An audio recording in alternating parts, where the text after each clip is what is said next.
Te. Oh, ano na naman yun? Saan ka galing? Diyan lang din sa labas, nagwalis. Oh, bakit? Te, hindi ko sana kukunin sa iyo yung sahod ko ng araw-araw. Bakit? Balak ko sana, te, every month akong sasahod sa'yo. Sigurado ka? Oo, te, kasi hindi ko na iipon, nagagastos ko, hindi ko na iwasan gumastos. Tsaka, te, ang balak ko dun, ipang-grocery ko sa nanay ko every month.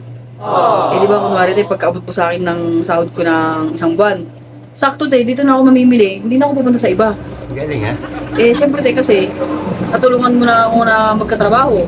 Tapos, napasaya ko pa yung nanay ko. Tapos, natulungan pa kita dito sa negosyo mo kasi, siyempre, tindahan mo to, dito ako bibili. O, di ba, te?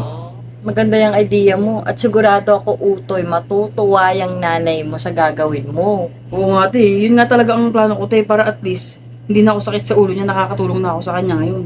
Maganda yan.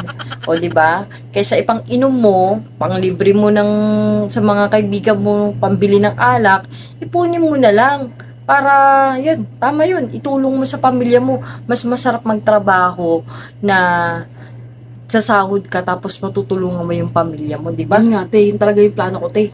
Maganda yung idea mo, Utoy. O sige, every month na lang kita sasahuran, ha? O, sige, te. O sige.